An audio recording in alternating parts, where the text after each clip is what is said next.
गाथा का विषय यह है कि आत्मा अनादि अनंत एक शुद्ध चैतन्य सत्ता है और वह अनंत वैभव संपन्न है। अनंत वैभव है आत्मा में। आत्मा में अनंत शक्ति रूप वैभव नहीं होता तो सिद्ध भगवान सिद्ध शिला से वापस आ जाते और कोई भी ज्ञानी आत्मा का अनुभव करके फिर आत्मा के अनुभव में नहीं ठहरता, क्योंकि उसे बदबू आती। लेकिन आत्मा इतना संपूर्ण तत्व है कि अनंत काल तक उसके निधानों का भोग करते करते भी जो भोग करने वाला है वो अघाता नहीं, वो बीतता नहीं, और उधर जो भोग्य है वह भी बीतता नहीं। हमको कैसी चीज चाहिए? ये एक मनोवैज्ञानिक प्रश्न। हम भोग चाहते हैं तो कैसा चाहते हैं? मिलता नहीं है वो एक अलग बात, समय सार पड़े तो मिल जाए, लेकिन मिलता नहीं है। और जो मिलता है वो ऐसा मिलता है कि या तो हम बीत जाते हैं या वो बीत जाता है, दोनों में से कोई बीत जाता है। हम खाते खाते अघा जाते हैं या फिर भूखे रह जाते हैं। आत्मा इस प्रकार की वस्तु नहीं है। आत्मा ही क्या, पुद्गल का एक एक परमाणु, उसको भी इतना गर्व है अपनी सत्ता पर कि वह कभी भी अपने अचेतनत्व को, अचेतन वैभव को छोड़ता नहीं। उत्तृप्त है उसमें। उत्तृप्ति कोई चेतनात्मक नहीं होती, लेकिन चूंकि वो अपने वैभव से कभी निकलता नहीं है इसलिए अत्यंत तृप्त है। ऐसा चैतन्य वो हर आत्मा के पास है। उसके साथ उस शुद्ध चैतन्य से अनमेल कुछ अन्य भाव भी अनादि से लगे हुए, और वे चैतन्य से अनमेल हैं। इसलिए भले ही उन्हें आत्मा तो कहा जाए, कहा जाता रहा है, जिनवाणी भी कहती है, लेकिन जिनवाणी उन्हें आत्मा मनवाती नहीं है, क्योंकि वे आत्म स्वभाव वाले नहीं हैं। आत्मा के स्वभाव से भिन्न स्वभाव वाले भाव हैं। इसलिए आत्मा न होने के कारण उनमें आत्मा का ममत्व वर्जित है, और आत्मा यदि उनमें ममत्व करता है, अहम करता है, अहम और ममत्व, इसका भाव समझने लायक है। जो 5 प्रकार के भाव, मैंने 5 प्रकार की परिस्थिति आत्मा के साथ 14वीं और 15वीं गाथा में बताई गई, वह 5 प्रकार की परिस्थिति आत्मा के साथ होने पर भी उनमें कुछ तो सर्वथा अचेतन है। जैसे कर्म, वो सर्वथा अचेतन है, जड़ है, पुद्गल है, और शेष ये सबकी सब आत्मा की ही अवस्थाएं हैं बाकी। लेकिन आत्मा की अवस्थाएं होने पर भी जैन दर्शन इतना बेलिहाज है कि आत्मा की अवस्था भी आत्मा के लिए ममत्व करने लायक नहीं है। क्या अर्थ हुआ ममत्व करने लायक नहीं है? मन अवस्था में ये भाव होते हैं, हुए हैं, ये बात सुनिश्चित है, पक्की है, सदा से हुए हैं। ऐसा होते हुए भी क्योंकि आत्मा का स्वरूप इनसे न्यारे प्रकार का है, अलग प्रकार का है, और वो जो अनादि अनंत अक्षय चैतन्य तत्व है, यदि उसे आत्मा कहा जाए तो फिर ये अनात्मा है, ये आत्मा नहीं कहे जा सकती। और यदि उन्हें आत्मा माना जाए तो फिर जो असली आत्मा है वो अज्ञानी के लिए अनात्मा हो जाता है। तो अज्ञानी क्या करता है? अनेकांत की दुहाई देकर कि जो पदार्थ है वो द्रव्य पर्याय स्वरूप है, और द्रव्य पर्याय स्वरूप पूरे पदार्थ की श्रद्धा और पूरे पदार्थ का विश्वास होना चाहिए। तो बात तो सुनने में बड़ी अच्छी लगती है कि द्रव्य पर्याय स्वरूप पदार्थ है, तो श्रद्धा भी द्रव्य पर्याय स्वरूप पदार्थ की होना चाहिए।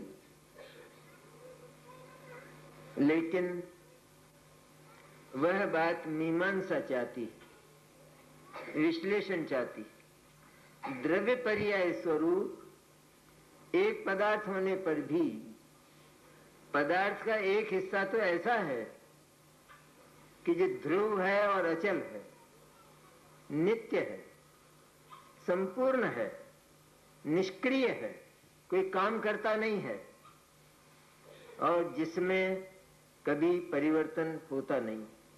एक तो ऐसा है। हम केवल द्रव्य पर्याय स्वरूप कह दें तो उतने मात्र से द्रव्य पर्याय का ज्ञान कहां हुआ? जब तक द्रव्य के स्वरूप के निकट जाकर और उसको सम्यक प्रकार न देखा जाए स्वच्छ ज्ञान से, और पर्याय के स्वरूप के निकट जाकर जब तक पर्याय को न देखा जाए, और इन दोनों को देखकर फिर एक पूरा का पूरा काम बाकी रह जाता है। देखा तो सही, इनको जान लिया कि जो द्रव्य है नित्य है, अक्षय है, ध्रुव है, बिल्कुल चलता फिरता नहीं है, एकदम अचल है और संपूर्ण है, उसमें कोई कसर और कोई कमी नहीं। ये तो हो गया, सत्ता की बात हुई है। पर्याय का काम क्या है? अभी हम सब स्वयं सोचें, जिनवाणी बाद में देखें कि जब द्रव्य उस संपूर्ण सत्ता के रूप में निश्चित हो गया, उसमें कोई कमी नहीं, उसमें कोई कसर नहीं, वो अनादि अनंत पूरा चेतन, पूरा आत्मा है, तो पर्याय का काम क्या रह गया? और वह कभी अपना परिचय नहीं देता, वह कभी बोलता नहीं कि मैं चेतन हूं। ऐसा आत्मद्रव्य कभी यह नहीं बोलता, कभी यह नहीं कहता, उसमें कभी यह परिणमन नहीं होता कि मैं चेतन हूं। लेकिन अनंत चैतन्य को लेकर वह अनादि अनंत अवस्थित रहता है।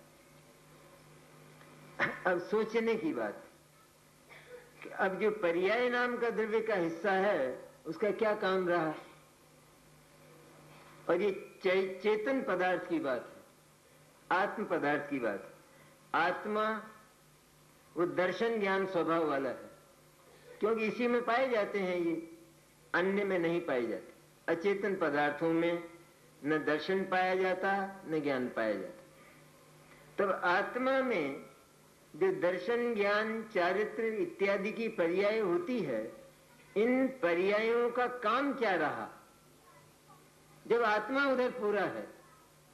इन पर्यायों को आत्मा बनाना नहीं है, इन पर्यायों को आत्मा में कुछ रखना नहीं है, और इन पर्यायों को आत्मा में से कुछ निकालना नहीं है, क्योंकि उसमें संभावना ही नहीं है ऐसी, वो बना हुआ ही ऐसा है। तो फिर पर्याय को क्या करना रहा कि पर्याय का एक ही काम रहा कि द्रव्य जैसा है वैसा उसका परिचय दे। और कौन सा काम रहता है? अरे कितना हल्का फुल्का काम है, घर में तो रोटी भी बनाना पड़े पत्नी को, यहां तो पर्याय को इतना भी नहीं करना है। तो पर्याय का सभी पदार्थों में, अचेतन पदार्थ हैं, अचेतन पदार्थों में भी पर्याय का काम यही है। सारे के सारे जितने अचेतन पदार्थ हैं ध्रुव हैं, उनकी सत्ताएं।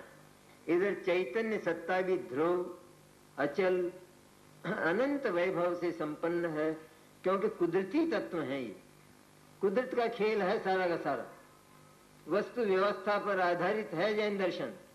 उसने वस्तु व्यवस्था को बनाया नहीं, पर वस्तु व्यवस्था का प्रतिपादन किया, आगे आने वाला है सब। तो ये पर्याय का काम रहा।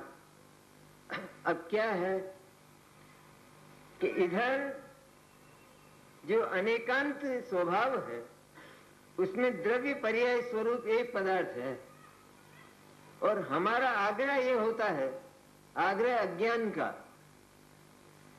कि जब द्रव्य पर्याय स्वरूप पूरा है तो द्रव्य पर्याय स्वरूप पूरे पदार्थ की श्रद्धा करना चाहिए।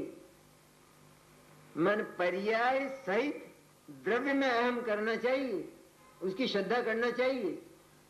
लेकिन हम भूल जाते कि जो पदार्थ चैतन्य सत्ता संपूर्ण और अनादि अनंत है, परिपूर्ण है, और उसमें यदि कुछ करना नहीं है तो वे पर्याय को उसमें मिलाना, इसका अर्थ ये हुआ कि हमने उस अनादि अनंत परिपूर्ण सत्ता को अपूर्ण माना।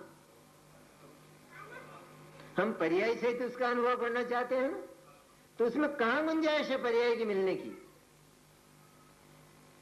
पर्याय तो स्वयं अपने स्थान पर अपने स्वरूप में रहना चाहती है। यदि वह पर्याय द्रव्य के साथ मिल जाए, है द्रव्य, है पदार्थ की, पदार्थ का हिस्सा है, पर पदार्थ का हिस्सा होने पर भी क्योंकि द्रव्य और पर्याय ये दोनों दो हिस्से हैं, दो सत हैं ये, और दो सत इसलिए हैं कि इनमें कोई न कोई अंतर है। दो द्रव्यों जैसा अंतर नहीं, वो तो हम अंतर करेंगे तब देखा जाएगा, जब हमारा मतलब होगा तो हम अंतर भी कर देंगे। लेकिन अभी तो समझने का इतना है कि एक ही पदार्थ के दो अवयव हैं। ये दो अवयव इसलिए हैं कि दोनों में कोई अंतर है। यदि अंतर ना हो तो फिर केवल एक ही होगा, दो नहीं हो। इसलिए द्रव्य का स्वरूप कुछ अन्य प्रकार का है, पर्याय का स्वरूप कुछ अन्य प्रकार का है। द्रव्य नित्य है और पर्याय क्षणभंगुर अनित्य है। तो काम हमने ये देखा कि द्रव्य ये तो एक विद्यमान तत्व है, जाग तो जीव जैसे, तो अवस्थित है, एकदम अपने स्थान पर निश्चल है।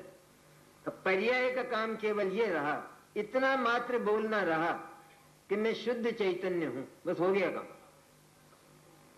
अब पर्याय कहां भाग गई? पर्याय कहां अभाव हो गया? द्रव्य और पर्याय दोनों रहे या नहीं रहे? अगर हमने पर्याय को द्रव्य के साथ मिलाकर अनुभव करने की चेष्टा की तो सबसे पहला अपराध तो वस्तु व्यवस्था के प्रति ये किया कि ये दो विरुद्ध तत्व थे, और दो विरुद्ध तत्वों को एक करने का हमने प्रयत्न किया, ये कुदरती अपराध हुआ, और एक हो नहीं सकते हमारे प्रयत्न से। इसलिए पर्याय और द्रव्य ये दो अवयव शरीर जैसे अवयव हैं। जैसे मुंह का काम करता है, जो कान है वे कान का काम करते हैं, हाथ पैर और हम सबको मिलाकर एक शरीर कहते। कभी किसी व्यक्ति ने मुंह से ये नहीं बोला, उसको कहा गया कि तुम कितने हो, तो उसने ये नहीं कहा कि मैं 8 हूं, 8 अवयवों को बोला मिलाकर। वो तो बोला मैं तो एक मनुष्य हूं। एक मनुष्य कहां हो, इतने टुकड़े दिखाई तो देते हैं कि सारे के सारे टुकड़े मेरे एक के साथ समाहित हैं, अजोड़ हैं। ये मैंने इनको अलग नहीं किया जा सकता। इसी तरह आत्मा से कोई पर्याय को अलग कर दिया जाए और पर्याय से द्रव्य को अलग कर दिया जाए, ये संभव नहीं है। पर ये संभव नहीं होने पर भी दो सत्य तब रहेंगे कि जब दोनों के स्वरूप में कोई अंतर होगा।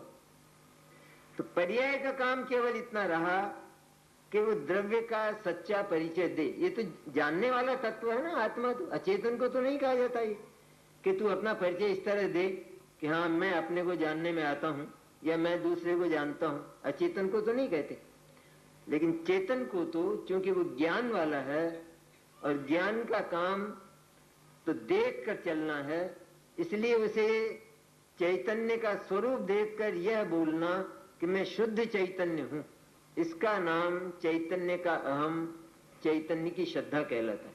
और द्रव्य और पर्याय दोनों अपने अपने स्थान पर रह जाते हैं, न बिल्कुल न्यारे न्यारे होते और न बिल्कुल एक में एक हो जाते। मैं शुद्ध चैतन्य हूं, इस स्वर में बोलती है पर्याय। द्रव्य का अवयव है ना, तो द्रव्य का अवयव है, तो अपन द्रव्य से सर्वथा अपना भेद अनुभव करे तो भी द्रव्य से न्यारी पढ़कर अन्य द्रव्य बन गई। लेकिन स्वरूप का भेद होने पर भी इन दोनों में कहीं अभेदता तो होना चाहिए। सर्वथा भेद हो तो दो द्रव्य हो जाएंगे, लेकिन एक ही पदार्थ के अवयव होने के कारण इनमें अपने स्वरूप का भेद होने पर भी, अंतर होने पर भी कहीं अभेदता तो होनी चाहिए, तब नहीं एक पदार्थ के कहलाएंगे। न्यारे न्यारे हाथ पैर और सबका काम न्यारा न्यारा होने पर भी आखिर अभेदता है या नहीं कि मैं एक मनुष्य हूं, यूं बोलता है। इसी तरह अभेदता कब होती है, दोनों की अभेदता, जैसे भाई बताते हैं ना, और जिनवाणी तो बोलती है कि जिस समय पर्याय अपना सही काम करती है और द्रव्य का को सम्यक प्रकार से देखकर, सम्यक प्रकार से उसका विश्वास करके, उसका अवलोकन करके और बोलती है, तो क्या बोलती है? बोलने के दो तरीके। एक तो ये कि मैं चैतन्य का दर्शन करती हूं, एक तो बोलने का ये तरीका, और एक ये कि मैं शुद्ध चैतन्य हूं। ये दो बात हुई। तो मैं चैतन्य का दर्शन करती हूं, इसमें खटक है या नहीं, इसमें छल है या नहीं। इसका अर्थ यह हुआ कि जो पर्याय ये बोलती है कि मैं चैतन्य का दर्शन करती हूं, तो वो चैतन्य इसके दर्शन की अपेक्षा रखता था, इसलिए वो चैतन्य को हल्का मानती है और अपने आप को ऊपर मानती है, अपने को ऊपर मानती है। मैंने जब तक चैतन्य को नहीं देखा तब तक चैतन्य श्री विहीन था, उसकी शोभा नहीं थी कुछ, और मैंने आज चैतन्य का दर्शन किया तो उसका अतिशय बढ़ गया। लेकिन एक ही घर के दो सदस्य यदि ऐसे हों तो उनमें यह अंतर बर्दाश्त नहीं किया जाता। 5 भाई होते हैं, 5 होते हैं बराबर, 5 अपना अपना काम करते हैं, और कोई मेहमान आता है, पूरा परिचित नहीं है, तो पूछता है आप कौन, आप कौन, आप कौन। कहते हैं हम सब भाई हैं और आप हमारे पिता हैं। तो कहता अच्छा आप 5 हैं। तब उसको एकदम खतरा सा लगता है कि ये हमें तोड़ना चाहता है, कि नहीं साहब हम 5 नहीं, हम 1 हैं। तो उनमें ये एकत्व किस जगह है 5 में? कि वो 5 न्यारे न्यारे दिखाई देने पर भी सचमुच एक ऐसा एकत्व है कि जो उनको बांधे हुए है। अगर वे अपने में एकत्व का अनुभव न करें तो न्यारे न्यारे 5 घर हो जाएंगे, टूट जाएंगे। इस तरह पर्याय भी, मैं चैतन्य का दर्शन करती हूं, इस स्वर में बोलना ये पर्याय का छल है, ये पर्याय का समर्पण नहीं है। और द्रव्य और पर्याय, इनमें जो अभेदता होनी चाहिए वो अभेदता नहीं हो पाती। अभेदता तब होती है जब पर्याय अपने आप को मिटाकर, अपने अस्तित्व से इनकार करके द्रव्य के साथ एकाकार होकर ये बोलती है कि मैं तो ये शुद्ध चैतन्य हूं। पर्याय ये नहीं बोलती कि मैं पर्याय हूं और इसका दर्शन करती हूं, तो मैं तो शुद्ध चैतन्य हूं। तो पर्याय और द्रव्य दोनों रहे या नहीं रहे? पर्याय यद्यपि द्रव्य बनती हुई दिखाई देती है, द्रव्य बन गई जैसे, श्रद्धा में तो यही हुआ है सचमुच कि वो जो पर्याय है वो अपने आप को पर्याय अनुभव न करके द्रव्य अनुभव करती है। द्रव्य अनुभव करती हुई क्या पर्याय का जो स्वरूप है वो समाप्त हो जाता है? कि वो समाप्त नहीं होता। पर्याय पर्याय की जगह रहती है और द्रव्य की सत्ता में, द्रव्य के स्वर में बोलती हुई द्रव्य के साथ अभेद हो जाती है। इस तरह अभेद होती है कि कोई थोड़ा सा भेद नहीं रहता, और भेद नहीं रहता और द्रव्य पर्याय का भेद समाप्त नहीं होता। समाप्त हो जाए तो द्रव्य पर्याय समाप्त हो जाएगा, इसलिए वो समाप्त नहीं होता। तो ये प्रयोग पद्धति है ना। तो जब पर्याय का ये काम हमने जाना तो वो पर्याय तो अहम करने वाली, श्रद्धा करने वाली, परिचय देने वाली रही। तो जो परिचय देने वाली, श्रद्धा करने वाली तो पर्याय है, और श्रद्धेय जो उसका देवता है वो शुद्ध चैतन्य है।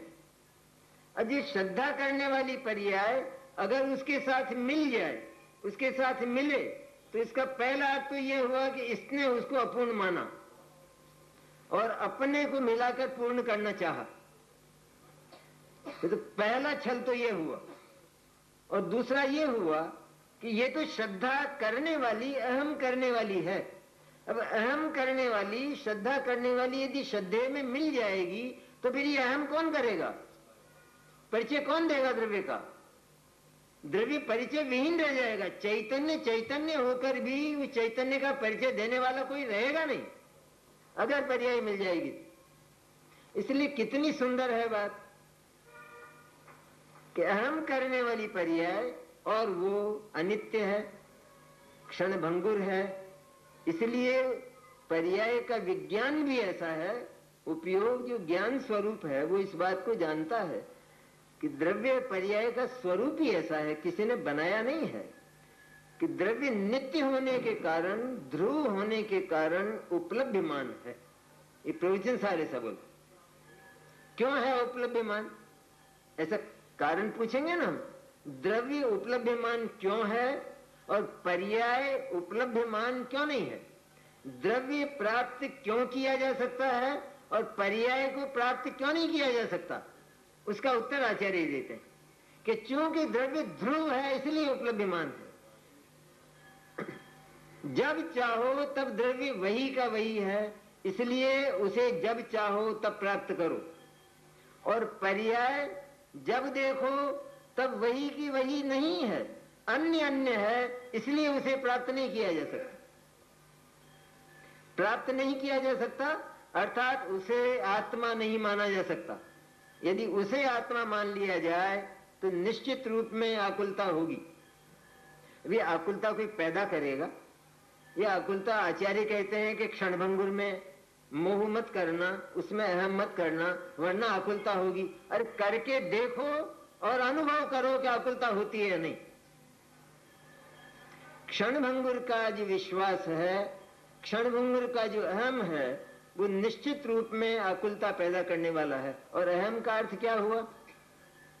अहम में कि जो पर्याय और द्रव्य, इन दोनों को मिलाकर और आत्मा की रचना करता है कि ये है पूरा आत्मा। और उस पूरे आत्मा की अर्थात प्रमाण के विषय की जो श्रद्धा करता है, तो उसे वो एक ओर से अनित्य लगता है, दूसरी ओर से वो नित्य लगता है, और निश्चय हो नहीं पाता कि दोनों में से मैं कौन हूं। ये निश्चय नहीं हो पाता। इसलिए द्रव्य और पर्याय का ज्ञान ही उसे कहते हैं। एक तो ये कि जैन सिद्धांत प्रवेशिका में पढ़ लिया कि गुणों के समुदाय को द्रव्य कहते हैं, अथवा जो अनादि अनंत सत्ता है, चैतन्य सत्ता, उसको द्रव्य कहते हैं, और जो प्रति समय बदलती है उसे पर्याय कहते हैं। हो गया कि इतना नहीं था, इसके आगे भी बहुत बाकी है। उसका कारण यह है कि जो आत्मा है उसमें श्रद्धा और ज्ञान इत्यादि जो मुख्य गुण हैं वे हे उपादेय स्वभाव वाले हैं। सुनने की है बात, हे उपादेय स्वभाव वाले हैं। श्रद्धा के साथ तो हम गर्वित रूप से हे जोड़ते हैं, लेकिन ज्ञान तो हे उपादेय स्वभाव वाला है। श्रद्धा तो उपादेय स्वभाव वाली है खाली। हे तो कहते हैं हम समझाने के लिए इनकार करके, पर सचमुच वह तो केवल उपादेय स्वभाव वाली। उपादेय मन यह मैं हूं। ये भी ज्यादा बोला अपन ने। श्रद्धा इतना नहीं करती है। श्रद्धा तो मैं, बस इतना, उसका इतना स्वर है। पर समझने के लिए यह मैं हूं, इस श्रद्धा का ये स्वर होता। यह मैं नहीं हूं, ये श्रद्धा का नहीं है काम।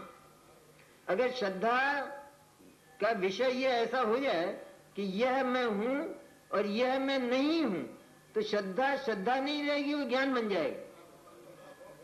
क्योंकि ज्ञान सविकल्प होता है, और श्रद्धा जैसे अनंत गुण ज्ञान के अतिरिक्त वो सबके सब निर्विकल्प होते। इसलिए श्रद्धा में ये गुंजाइश नहीं है। श्रद्धा के साथ कभी कभी हम जोड़ते हैं श्रद्धा ऐसा जानती है, तो हम भूल जाते हैं, क्योंकि श्रद्धा जानती नहीं है। तो कभी कभी अपने को शंका होती है कि जब श्रद्धा जानती नहीं है तो फिर श्रद्धा कैसे होती होगी, अहम कैसे होता होगा। कि इसमें ज्यादा चिंता की बात नहीं है। उसका कारण यह है कि श्रद्धा, ज्ञान, चारित्र आदि वो एक ही आत्मा के सबके सब सदस्य हैं, उसके अभिन्न अवयव हैं, और सबका अपना अपना भिन्न भिन्न विभाग, सबका अपना अपना डिपार्टमेंट अलग अलग है। तो एक के डिपार्टमेंट का काम होता है तो उसके साथ में दूसरे के विभाग का काम स्वतः होता है। तो ज्ञान सबसे पहले स्वपर का विभाग करता है। हे उपादेय बुद्धि है ना, ज्ञान की जो प्रवृत्ति होती है, चाहे वो अज्ञानी हो चाहे वो ज्ञानी हो, लेकिन ज्ञान की प्रवृत्ति खाली जानने रूप नहीं, लेकिन ज्ञान जब जब जानन क्रिया रूप प्रवर्तित होता है तो हे उपादेय भाव से ही प्रवर्तित होता है। मुख्य रूप से उपादेय भाव से प्रवर्तित होता है। फिर नेगेटिव में इनकार से कि ये मैं नहीं हूं, लेकिन उपादेय भाव से ही प्रवर्तित होता है। उसमें विचार करने की गुंजाइश नहीं होती। विचार करे भले ही कि ये मैं हूं, ये मेरा है, ये मैं नहीं हूं, ऐसा भले विचार करे, लेकिन विचार ना करे तो भी एक बार जब ज्ञान में यह निश्चय हो जाए कि ये मैं हूं, तो फिर उसमें विचार की गुंजाइश रहती नहीं। विचार चले तो इनकारी नहीं है, लेकिन उसमें विचार की गुंजाइश नहीं रहती। उदाहरण के लिए देखिए, ये तो सम्यक ज्ञान की बात अपन करते हैं, लेकिन मिथ्या ज्ञान की बात करें, मिथ्या दर्शन की बात करें, कि मिथ्या दर्शन ये मानता है कि मैं मनुष्य हूं, ऐसा मानकर चला जब से पैदा हुए। अब मेरा पूछना है कि जब से हम पैदा हुए तब से और मरेंगे तब तक हम कितनी बार यह सोचते हैं कि मैं मनुष्य हूं या नहीं आज। क्योंकि रात को सोया था, और रात को सोते सोते ही अगर मैं गधा बन गया हूं तो ऐसा किसी को आया, स्वप्न भी आया, विचार भी आया, तो श्रद्धा कैसी रहती है कि वो तो अडिग है, उसमें सोच विचार की गुंजाइश नहीं है। और ज्ञान भी जिसने निश्चय किया है, मिथ्या किया है निश्चय उसने, तो कि मैं मनुष्य हूं, लेकिन फिर भी बिना सोच विचार के कभी ये सोच विचार करना नहीं पड़ता कि मैं मनुष्य रहा कि नहीं रहा। आज मैं बीमार हो गया, मुझे निमोनिया हो गया, मुझे टीवी हो गया, इत्यादि इत्यादि, ये अनेक व्याधियां हो गई। मैं मनुष्य रहा या नहीं रहा, क्या कभी किसी को विचार आया? क्या आता ही नहीं। ये तो मिथ्या ज्ञान और मिथ्या श्रद्धा की बात। तो सम्यक श्रद्धा में क्या है? सम्यक श्रद्धा में तो शुद्ध चैतन्य हूं, बस इतना जाना।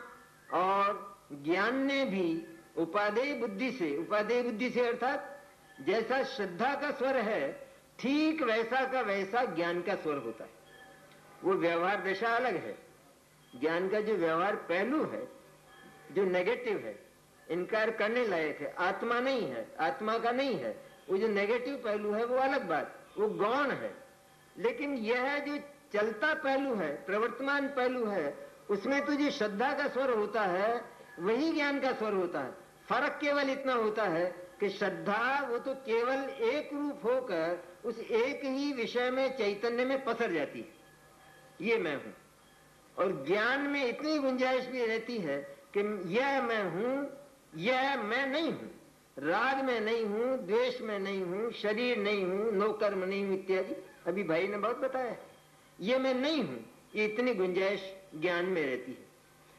लेकिन फिर भी जिस समय ज्ञान सम्यक होता है और उसे शुद्धात्मा का निर्णय करके कि सचमुच जो पर्याय है वो आत्मा का अवयव होने पर भी उस पर्याय में यह ताकत नहीं कि वह श्रद्धा और ज्ञान के अपनत्व को झेल सके। क्योंकि अपनत्व को झेले मैंने सदा जैसा पर्याय के साथ ममत्व करें तो वो पर्याय वही की वही रहे, तब तो फिर यह मैं हूं, यह मैं हूं, ये बात हमारी अनंत काल तक चलती रहे। और हमने जिस पर्याय को वर्तमान में अहम दिया और उसे पूरा आत्मा माना, अहम देने का अर्थ क्या हुआ? ममत्व और अहम किसे कहते हैं?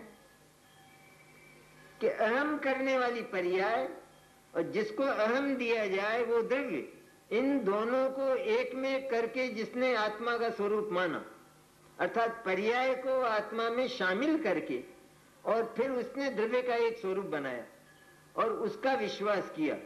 तो जब उसका विश्वास किया तो वो जो अनित्य दशा है, वो अनित्य दशा ज्ञान में तो आएगी।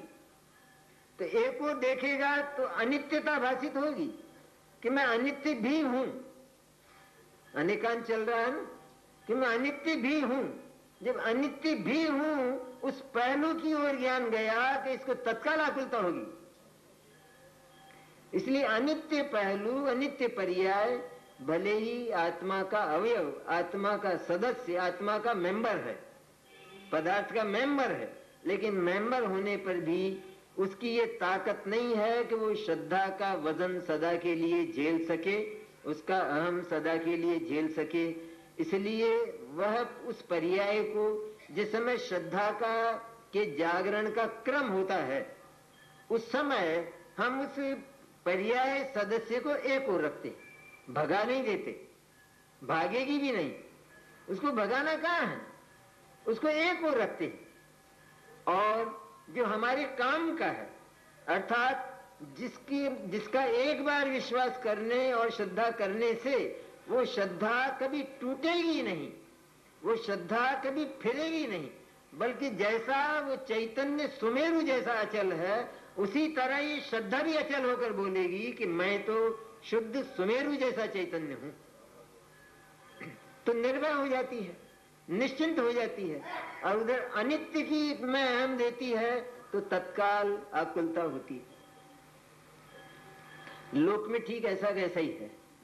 लोक में भी अनित्यता तो है, जानते हैं, लेकिन अनित्यता का विश्वास कोई नहीं करता। जैसे हम बाजार से एक तो कांच का गिलास लाए और एक स्टील का गिलास लाए, दो लाए। तो जो कांच का गिलास लाए उसको तो खरीदते ही चिंता शुरू हो गई, और स्टील का गिलास लाए उसकी चिंता नहीं है कि इसका कुछ होना ही नहीं है। तो उसकी चिंता क्यों शुरू हुई? इसलिए कि वो तो टूटेगा ही निश्चित रूप में, वो तो टूटने वाला ही है। इसलिए वो क्योंकि अनित्य है और उस अनित्य को हमने यदि विश्वास दे दिया तो निश्चित रूप में आकुलता ही आकुलता है। बहुत बातें हैं लोक में, तो इतनी बातें हैं कि जैसे एक व्यक्ति कार चलाता है,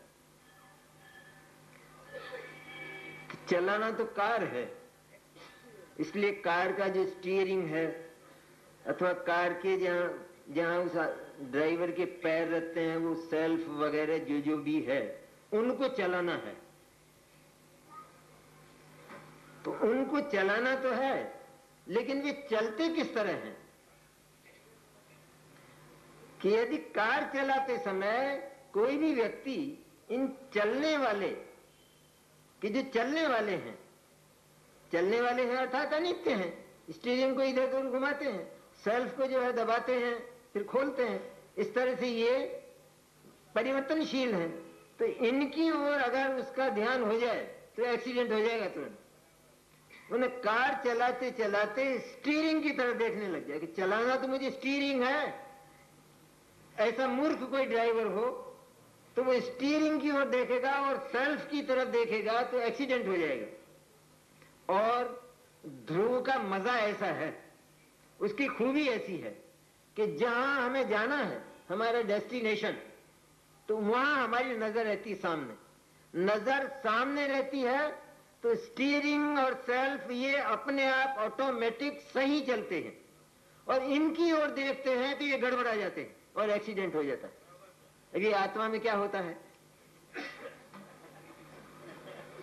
ये चलने वाली जो अनित्य दशा है वो है बराबर, पर होने पर भी उसका स्वरूप ही ऐसा है। पर्याय से राग तो है ही नहीं, लेकिन पर्याय से द्वेष नहीं है कि इस पर्याय को निकालो यहां से, इसको फेंको यहां से, ये अनित्य है, ये श्रद्धा करने लायक नहीं है, अहम करने लायक नहीं है, ये कुछ नहीं करना है।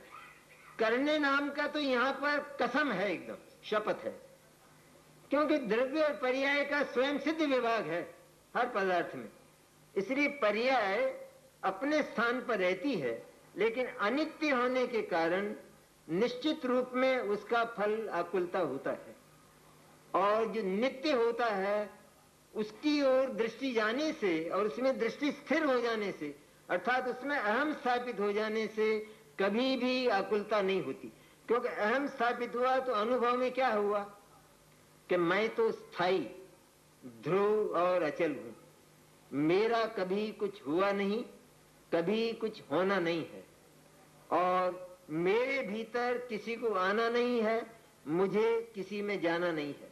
ये सारा का सारा जो संपूर्ण तत्व है, उस संपूर्ण तत्व के विश्वास में निर्भयता और निश्चिंतता तत्काल पैदा होती है, उसका नाम आनंद है।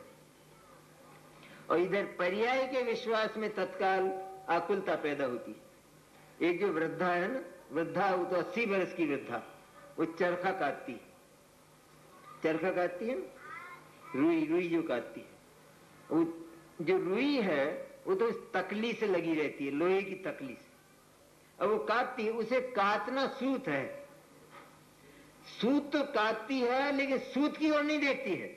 देखिए कितनी कला है। मैंने एक वृद्धा 80 वर्ष की, उसको कहे कि माँ तुझे सूत काटना है ना, हाँ सूत तो काटना, सूत की ओर क्यों नहीं देखती है फिर? कि सूत की ओर देखती हूं तो सूत टूट जाता है, और उस तकली से लगी हुई उस रुई के पिंड की ओर, पौनी की ओर देखती हूं तो सूत कटता चला जाता है अपने आप, वो टूटता नहीं है। इसी तरह ध्रुव की ओर देखने वाली पर्याय, उसके डग व्यवस्थित रहते हैं, वो मुक्ति की ओर ही जाते हैं, क्यों? उसने मुक्त का अनुभव किया, मुक्त का अनुभव किया। और अनित्य का विश्वास करने वाली पर्याय, वो तो अपने आप को प्रतिक्षण मरने वाला अनुभव करने, सारी सत्ता को, संपूर्ण चैतन्य सत्ता की बात है। कोई बीच में ये कहे कि ये सब काम पर्याय में होते हैं, अनित्यता पर्याय में है, तो पर्याय में अनित्यता है, ये तो सम्यक ज्ञान है। लेकिन अनित्य पर्याय अहम करने लायक है, ये मिथ्या ज्ञान और मिथ्या दर्शन है। पर्याय थोड़ी कुछ मिथ्या दर्शन मिथ्या ज्ञान, पर्याय समुदाय, प्रमत्ता और अप्रमत्त सारा का सारा, उसमें सारी पर्यायों को, सिद्ध पर्यायों को भी समेट लिया कि भगवान सिद्ध स्वयं सिद्ध दशा की श्रद्धा नहीं करते। भगवान सिद्ध स्वयं यह नहीं मानते कि मैं सिद्ध हूं। ये तो आया सभी जिनेंद्र वो कभी भी अपने आप को जिनेंद्र नहीं मानते, अरहंत नहीं मानते, सिद्ध नहीं मानते, क्योंकि उनको निरंतर ही ध्रुव का आश्रय है और अपने आप को ध्रुव अनुभव करते। ये तो द्रव्य और पर्याय का स्वरूप जानने लायक, क्योंकि हमारा मन अनेकांत का, क्या कहें उसे, कि अनेकांत का बोझा सिर पर रखकर और अनेकांत के रहस्यों को न जानकर, अनेकांत को जाने, अनेकांत हो तो गया कि जो द्रव्य है वो नित्य है, जो पर्याय है वो अनित्य है। अनेकांत हो गया कि नहीं? हो गया। लेकिन अनेकांत हो गया तो ये जो अनेकांत नाम का सिद्धांत है, क्या वो केवल इतना जानने के लिए है कि द्रव्य नित्य है और पर्याय अनित्य है? इसका फल क्या हुआ? अनादिकाल का जो एक पार्वतीय कष्ट था, कष्टों के जो ढेर हैं, उनका क्या हुआ? जैन दर्शन के तो हर सिद्धांत को ही अभिमान है कि यदि वो सिद्धांत एक भी हमारे भीतर पूरा उतर जाए तो भाव का क्षय हुए बिना नहीं रहता, और एक सिद्धांत भी अगर पूरा उतर जाए तो सारे सिद्धांत उसी समय पूरे उतरते हैं। वो आदमी में नहीं, जानवर में, नारकी में। आदमी तो झगड़ा करता है स्वपर प्रकाशक में, और वो मेंढक झगड़ा नहीं करता। वो मेंढक जिसे सम्यक दर्शन हुआ है, वो चिड़िया जिसे सम्यक दर्शन हुआ है, वो चिड़िया ये मानती है कि मैं स्व प्रकाशक ही हूं, पर प्रकाशक नहीं हूं, क्योंकि ये मेरा जो ज्ञान है वो पर के लिए नहीं है। मेरे पास जो ज्ञान है मेरे पास, मेरे घर में जो दीपक है वो मेरे घर में उजाला करने के लिए है, वो पर को उजाला देने के लिए नहीं है। और क्योंकि उस मेरे घर के दीपक का पर से कोई संबंध भी नहीं है, इस तरह जो ज्ञान है उसका पर से कोई संबंध है ही नहीं। मैंने आत्मा का पर से कोई संबंध नहीं है। जब संबंध नहीं है तो उसके साथ संबंध लगाते क्यों हो? इतना बड़ा छल होता है। अपनी तो 15वीं गाथा चलती थी, लेकिन ये स्पष्टीकरण अनिवार्य होता है। तो अभी जैसे 19वीं गाथा में भाई ने कहा कि द्रव्य कर्म, भाव कर्म, नो कर्म, ये सारे के सारे ये आत्मा नहीं है, चैतन्य नहीं है। क्यों नहीं है?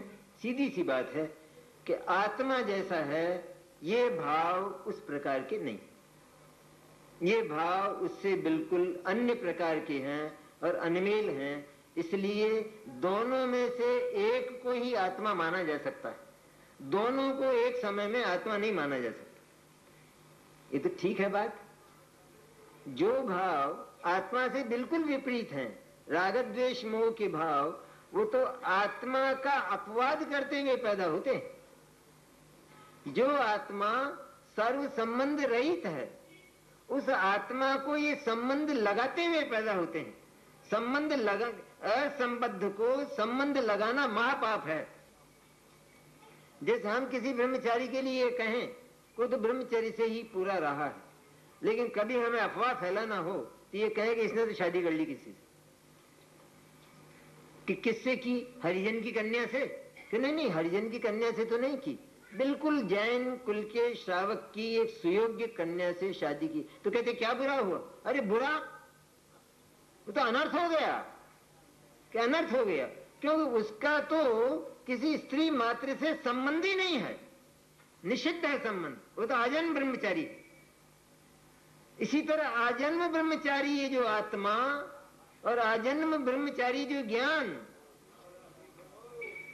इसको, इसके साथ यदि हम पर का नाम भी लेते हैं तो हम बहुत अपराध करते हैं, क्योंकि इसको पर से काम क्या है? ये पराश्रित है ही नहीं, ये संपूर्ण रूप से स्वाश्रित स्वावलंबी है। आत्मा का द्रव्य गुण पर्याय सब स्वावलंबी है, परावलंबी है ही नहीं। ऐसी सुंदर व्यवस्था है विश्व की, कोई भगवान तीर्थंकर ने बनाई नहीं, लेकिन उन्होंने तो केवल प्रतिपादन किया है। तो 15वीं गाथा है अपनी, उसमें स्वर तो यही है कि जो आत्मा के साथ रहने पर भी जो भाव अहम करने लायक नहीं है और जिनके साथ अहम करने पर निश्चित आकुलता उत्पन्न होती है, तो वे भाव आत्मा मानने लायक नहीं। यदि हम उन्हें आत्मा मानते हैं तो निश्चित रूप में उन्हें अहम देना पड़ेगा, और यदि वे अहम करने लायक नहीं है तो निश्चित रूप में हमें उन्हें आत्मा के साथ रहने पर भी और आत्मा की पर्याय कहा जाने पर भी हमें उन्हें परद्रव्य मानना पड़ेगा। जब तक परत्व नहीं देंगे तब तक अहम नहीं टूटेगा। और यदि वे वास्तव में अहम करने लायक, विश्वास करने लायक तो वो होता है कि जो सदा विद्यमान हो। ये तो लोक के विश्वास की बात है। जिस किसी से मित्रता की तो सबसे पहली शर्त ये होती है, पहले ये बताओ कि जब जब मेरा काम पड़ेगा तब तक तुम उपस्थित रहोगे या नहीं, या भाग जाओगे। वो कहता मैं तो भाग भी जाऊं, तो कहते मुझे मित्रता नहीं करना है। इस तरह पर्याय में ये तो लौकिक अकल, तो क्या सम्यक ज्ञान में इतनी अकल नहीं है कि मैं किसके साथ मित्रता करूं? वह भी उसके साथ मित्रता करता है कि जो किसी समय भागता नहीं है और सदा विद्यमान मिलता है। विद्यमान भी ऐसा अचिंत्य चिंतामणि जैसा कि जिसके एक बार के रसास्वादन में भाव का अंत हो जाता है, भाव समाप्त हो जाता है, ऐसा रसास्वादन। इसलिए आचार्य कहते हैं कि जो आत्मा है उसके साथ रहने वाले पर्यायाश्रित जो 5 प्रकार के भाव हैं, बद्ध, स्पष्ट आदि, इनके होने से हम इनकार नहीं करते। टीका में भी स्पष्टीकरण ऐसा ही किया गया। एक ओर से देखा जाए तो ये भूतार्थ हैं, अर्थात ये हैं। दूसरी ओर से देखा जाए तो ये अभूतार्थ हैं। जैसे मिथ्या दर्शन का भाव, तो मिथ्या दर्शन का भाव में आत्मा जैसा शुद्ध और सर्व संबंध रहित तत्व है, ज्ञान अत्यंत शुद्ध और सर्व संबंध रहित तत्व है, ऐसा न जानकर उस ज्ञान को किसी दूसरे के साथ संबद्ध बताना और आत्मा का किसी दूसरे के साथ संबंध बताना, आत्मा अत्यंत शुद्ध होने पर भी उस अशुद्ध पर्याय को आत्मा के साथ मिलाकर आत्मा को अशुद्ध घोषित करना, अशुद्ध ही मानना, इसका नाम मिथ्या दर्शन है। तो ये जो मिथ्या दर्शन का भाव है, ये आत्मा में कैसे मिलेगा?